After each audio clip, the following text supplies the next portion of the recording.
Interface Video, in cooperation with Fairfield Federal, presents Fairfield Today. Brought to you by Fairfield Federal Savings and Loan, Fairfield Medical Center, Fair Hope Hospice and Palliative Care, the Frankie Smith Funeral Home, Fairfield County Adam H., Dagger Law, and the Fairfield County Board of Developmental Disabilities. Hello friends, and welcome to Fairfield Today. Paul Jasson with you, and another great day here in Lancaster and Fairfield County as we tape from our location downtown at the Fairfield Federal main office on Main Street, right where all the festival things happened a month or so ago, and the downtown bandstand was behind us, where so much activity has taken place over this summer and still actually taking place now. So it's good to be here. Good show for you to start out today. We're going to talk about Lancaster High School, all things LHS. And the man that will tell us about that is the principal out there, Scott Burre. How many years now, principal? Year 5. 5 years. Year 25 overall in Lancaster City Schools.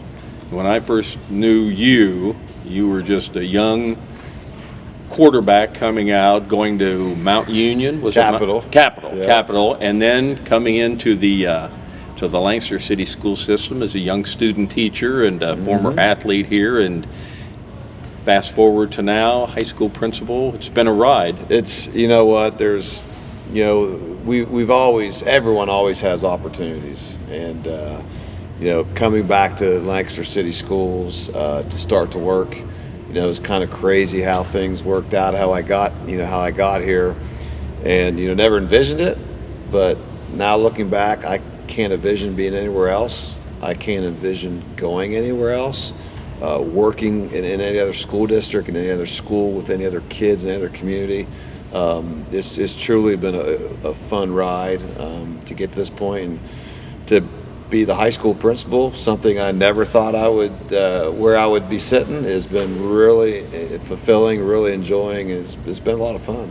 You give another plug here to a good friend of yours and a good friend of mine, Steve Poston, who is sort of in the same ride that you've been in. Were you guys in the same class in high school? Started in kindergarten together. Yeah, and great athletes at Lancaster High School, came out of that program, and both junior high principals at one time. Now he's at Thomas Ewing, and you're at the Lancaster High School. So again, be careful what you wish for. Yeah, it's just a tremendous credit to the people that we were around, growing up, that helped mold our foundations. Sure. Of, you talk about the Rod Ashitas and the Jack Greathouses and the Steve Wigtons, and, those people that were tremendous influences has really put us in the position we're at. Well, let's talk a little bit about Lancaster High School. We've just started school, been in for about a month now. Year 5 for you as Lancaster High School principal. Scott Burre is our guest. And you're coming out of post-COVID, what we hope will be post-COVID, where much of that, if not all, we hope, is behind us. How'd you handle all that? Pretty good? Well, we survived. Like everybody else, we survived, and I think we thrived in some areas. It's a tremendous credit to our kids. The hardest thing through those COVID times is not seeing our kids be able to support each other. Yeah. If you ask me what's the best thing about Lancaster High School, I'm going to tell you this: our kids support each other like no other. And now seeing that back is really refreshing. We have an outstanding senior class. They've been good for their entire careers here. They came in with a lot of excitement of what their high school careers could be. Got derailed a little bit, but they're finishing their careers on top, and I'm excited what they've already done this year and where this year's going for them. Well, certainly the athletic programs are back on firm, solid ground again. Everything's moving forward. The graduation this coming year, we assume, will be full go again. We're looking forward to that, as it's kind of been a hybrid like everything else for a while, trying to Zoom things. Are you Zoomed out? Have you had enough Zoom in your life? You know what? For kids, yes. Yeah. Some of our administrative meetings on Zoom is sometimes better. But, good point. Yeah, but for the in-person education with our kids is where we're at. That's where our bread's buttered, and that's what we're doing, and what we've been doing, and it's going pretty well. We're trying to get back to what we know education should be. As far as pushing high standards. That kind of took a back seat to really making sure everybody was okay. Now we're back to what Lancaster High School has always been in pushing high standards academically. And I think you answered this a little bit before, but could you really see the effect that all this absence from school, all this no interaction with your close personal friends, even at the high school level, affected some young people? We're still seeing it. Really? And masking up those things. It's going to be a few more years before that kind of filters out. I mean, you think of kids who didn't have a real kindergarten, first or second grade year, or a 6th, 7th, and 8th grade year, or a 9th, 10th, and 11th grade year. I mean, that's the reality we're at. So we've kind of missed a few years, but our goal is to get back to what we know. Build great relationships with our kids. Be able to take them places. Push them academically. But what the pandemic has taught us has really been to look out for each other, take care of each other. And our teachers have taken that in. And what we say is, we want to really push academically while still being compassionate of what families are going through, and families always gone through things, but this has kind of brought that out to the forefront a little more, and I think it's made our staff better teachers, better people. It's made me a better principal. So there are some benefits that's come out of this, and we're looking ahead to the future, and we're driving ahead, and we got some good kids in our building, some good young kids coming in, our freshmen doing fine. And we're ready. Well, you talk about pushing toward the future, and you can't be on the east side of town here without seeing some of that future right in front of you if you're on Fair Avenue, where the high school lane begins right there. And you mentioned this, and it's been years ago now. You mentioned it on this show, and I've never forgotten, and I've used it a lot of times, is when you think from that point all the way up to now past where you currently reside in the high school to what will be the new high school, all of that will be the campus for Lancaster High School. Well, and in a day and age where land is tough to get, and it's really a big deal, Lancaster's going to have a heck of a campus. When you look in the OCC, the suburban schools that we compete with in our league, we will have the very best setting there is. When you come off 37, brand new building, some athletic fields, parking lots. Our tennis courts just got redone this year. Our football fields obviously staying. We are some athletic fields, baseball, softball fields for time being down where Thomas Ewing sat. That whole valley being Lancaster High School be the best setting in the OCC. You got OCC schools, and nothing against them, they sit in neighborhoods. Yeah. Or they sit in cornfields that eventually become neighborhoods. Yeah. So it's really, I talk to a lot of people and they love coming down to our facilities, particularly our football stadium, because they like, the trees lined both ways. They like that. Well, as I mentioned, I went to Lancaster the first day it opened back in 1964. That was 64 was the first graduating class out of there. It was a wonderful facility, and I've got to give a lot of credit there. This is well over 50 years, maybe 60 years now that this has been going on, and really, and now a lot of drawbacks, air conditioning, computer structure, all that kind of stuff, we get it. But this school has really held out well for as much use as it's got. When I come in the evenings, late in the evenings, come back for a contest or a drama performance or choir band, and I walk down the halls that are empty at night, it looks really good. And when you just look down the hallways and look at the building, it looks great. But when you start peeling behind the walls and the pipes and the infrastructure and the wiring, it's just not there. And that's what is desperately needed. And that's really education now. That's where you have to be. Exactly where it's at. You have to be there. So the technology is probably going to be unbelievable. What 3 years, maybe 24, 25? We're hoping fall of 25 is target year. So our freshmen hopefully be the first graduating class. So we may not see any chalkboards, maybe 24, 25. It's those kind of things you can think of. I can remember felt grams, things that were awing to me as a grade schooler. Nobody even think about those now. Some of our science teachers still want chalkboards. I don't know if they're getting them, but yeah.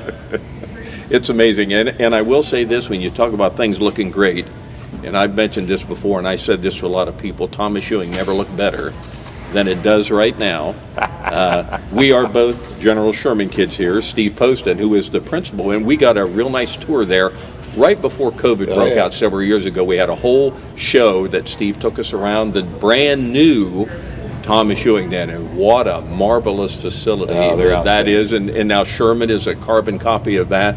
But I kid that because Thomas Ewing was always the nemesis of us at General Sherman. It was certainly for yours and Steve Poston's years there. But I tell people, for us, they made our building into a nice parks building. They're going Thomas Ewing, they had to tear it down. It was so bad. So I kid because I care. I just want to share that.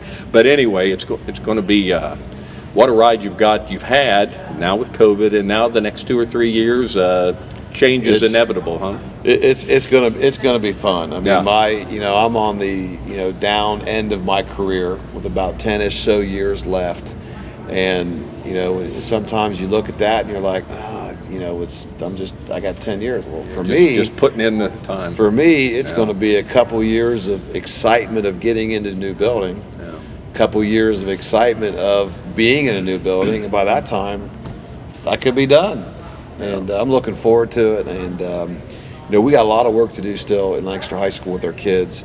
We got a lot of plans. We're never going to stay complacent. We're going to continue to, our mission statement is providing the best postgraduate opportunities, college and career-wise.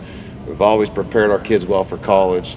We've partnered with the Workforce Center in getting our kids ready for, careers, along with top-notch extracurricular activities. Like I said before, our kids support each other outstanding, and the last part of that is respectful citizens in our community. And that's what we're about, and that's what we're going to continue to be about. And how can we continue to make those three things year to year a little bit better? Well, I academically, you've got the young people in a position to succeed, and that's your job and your teacher's job down there. As far as some of the extracurriculars, I mean, the music programs, the vocal, the instrumental, the dramas, the plays, outstanding at Lancaster High School. And the athletic program, they're great now. They're going to have wonderful facilities to work with. So, like you say, it's going to be an interesting ride for the next couple of years. Oh, yeah. And again, you just won't be putting in your time. It'll be some controlled chaos with the construction and demolition and all that. But it'll be crazy at times, but, that's what we live for. We'll get through it, and it'll keep us going. Well, Scott Burre is our guest on the show. It's fun to talk about Lancaster High School. It's certainly close to me, and I've enjoyed watching it over these years. So glad that you've been able to take the reins on that. You've done a great job there, and we're just looking for the next few years to be so much fun and be kicking over some dirt here soon. I actually started kicking over a little dirt right now, but it'll get serious here. Oh, yeah. Yeah. So it'll be fun. You'll be at the top of the invite list for that new tour. Well, we're looking forward to it. Scott Burre, principal at Lancaster High School, and everything that is LHS is in change. Yes, Just sir. hold on, grab on. Thanks for having me. Bumpy ride. It's always my pleasure to talk about Lancaster High School. Scott Burre with us. We'll be back on Fairfield Today in just a moment. You walked down the aisle and promised happily ever after. Sometimes happily ever after means ending a relationship. We know the conversations are not easy. Deciding what's best for you, your children, and your next steps takes work and communication. At Dagger Law, we know there are no monsters in a divorce, only people trying to find their way. Local, trusted, experienced. Dagger Law.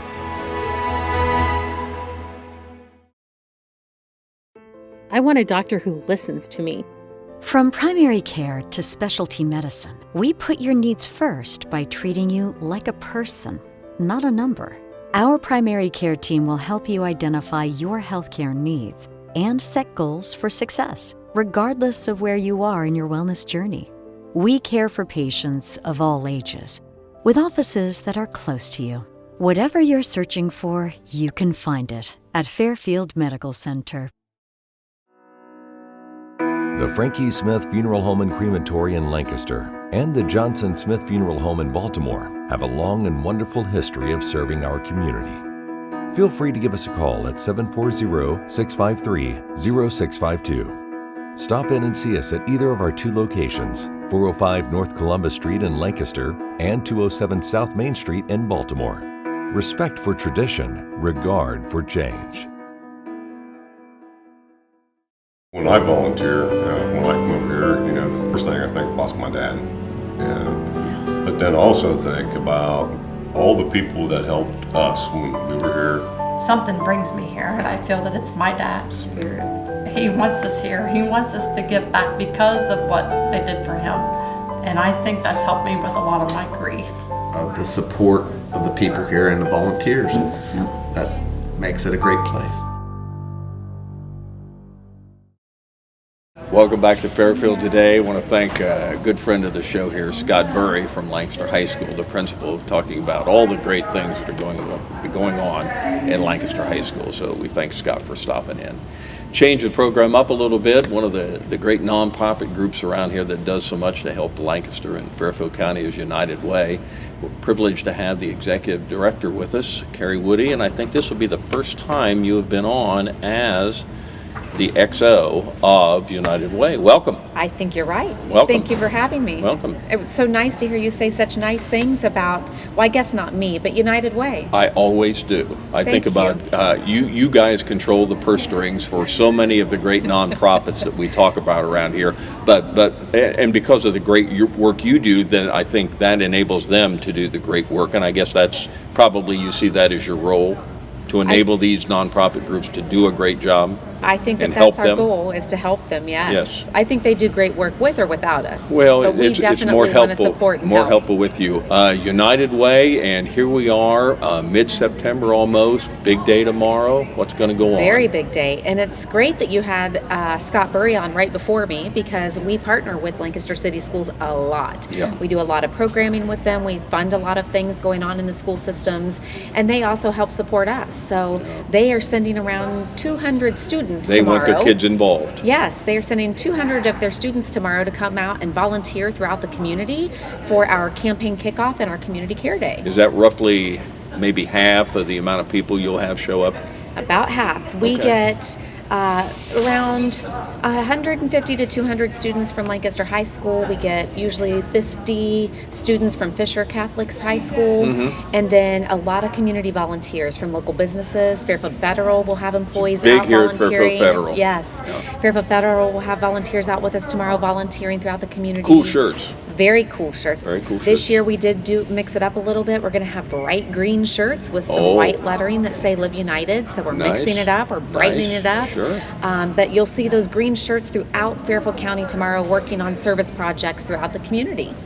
And I guess for maybe the rare person that would know what Community Care Day is, how many years is this for this, you know? So this is our 26th Community Care Day, I think. And the point of all that is to get all these volunteers that you mentioned, from schools to adults to anybody in businesses that come in, to go out and improve life in Fairfield County. Correct.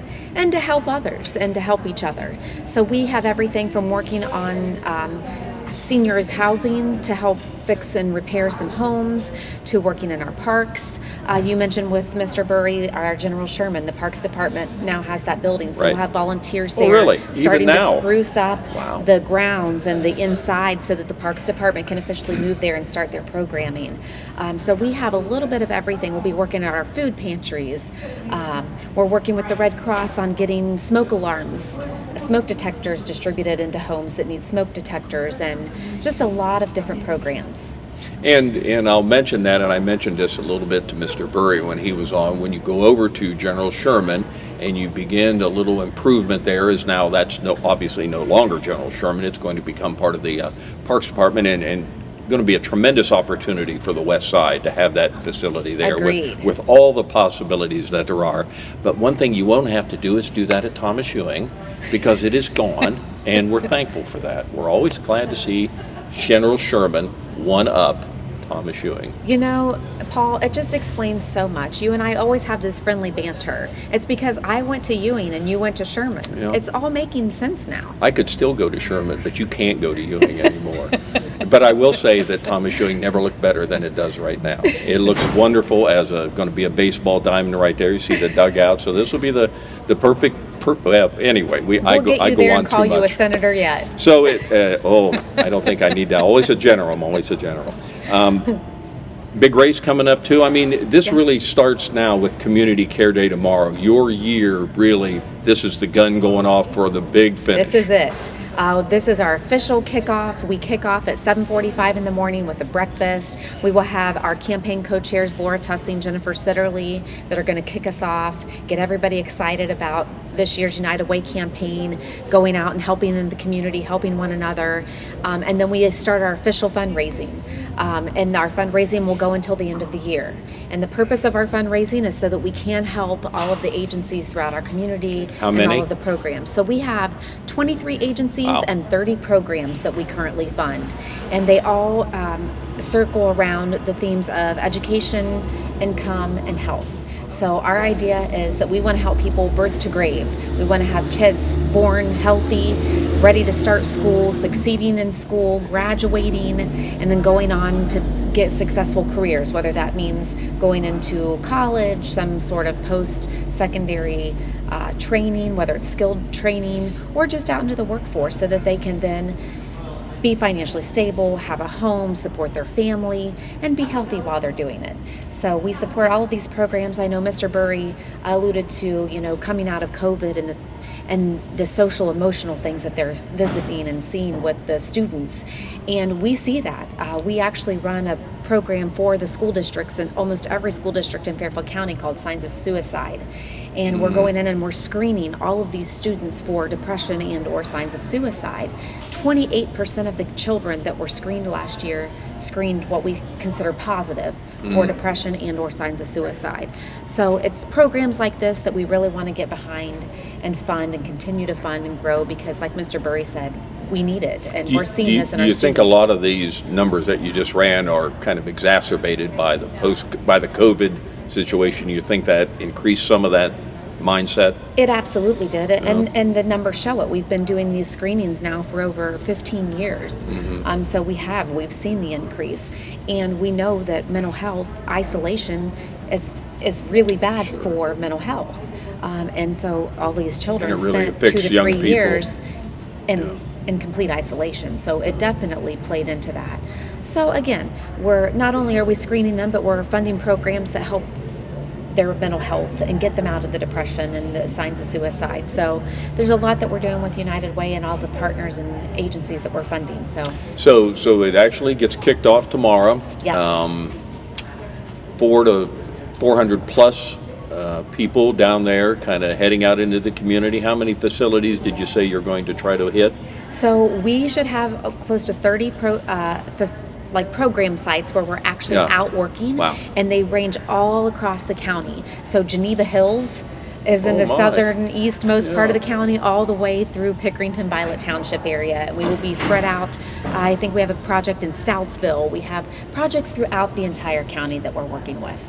And this really raises awareness of the things that you do, how much those kind of programs are needed in this area. And it also just helps, not only give. We always ask people to give of their pocketbooks, right, and ask them to financially support United Way. But not everybody has the means to do that. This gives everybody a way to give back to the community. If you can't support financially, then you give a few hours of your time to help someone in need. Well, it's a great program, and I think of the awareness it raises when you see all these people, and this year in these lime green, kind of glow-in-the-dark shirts. They're an Irish green. Irish green, but glow-in-the-dark green shirts, white writing on there. Everybody will know what those people are about, and that United Way is behind it.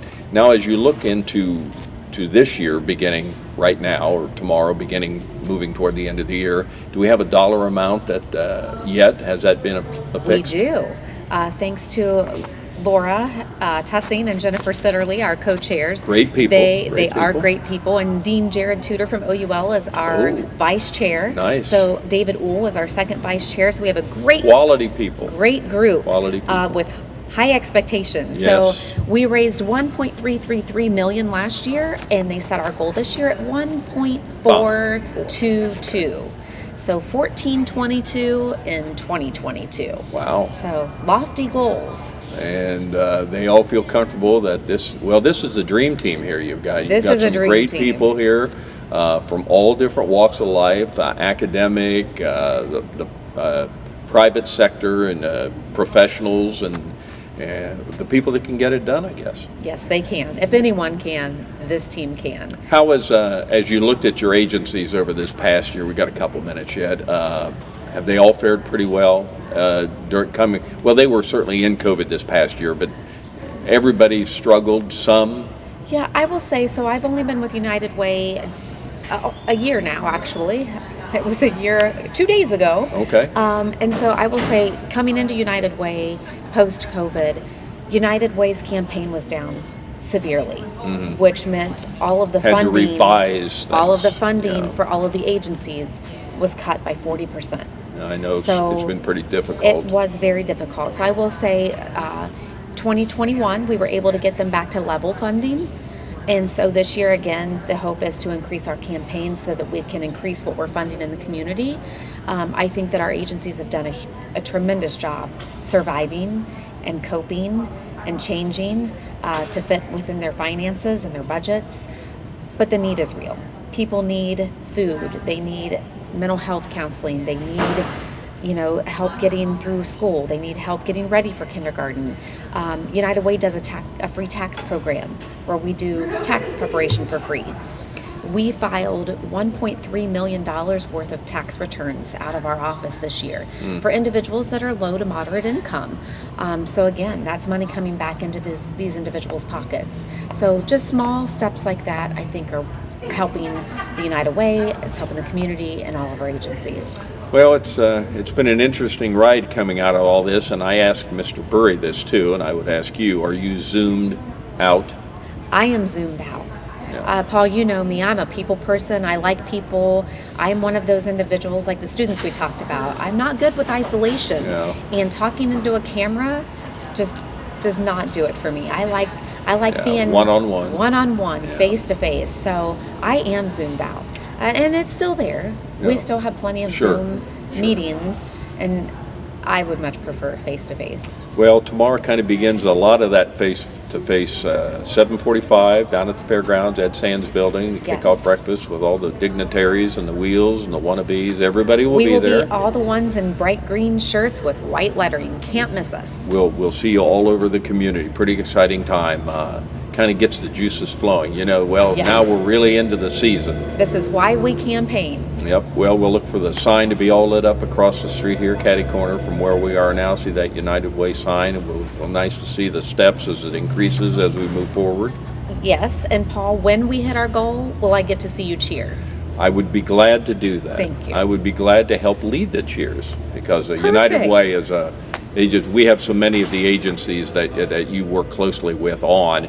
And we know that United Way funding is such a large part of any of these areas that you cope with, whether you talked about needing food and all the food pantries around. They're all seeing astronomical numbers come in now, and I'm sure that's what you're seeing. Even when the funding was down, that part of it never stopped. It was difficult on all them. So and I was hard. I'm sure it was hard from your point of view to have to make some of the calls that you had to make. So.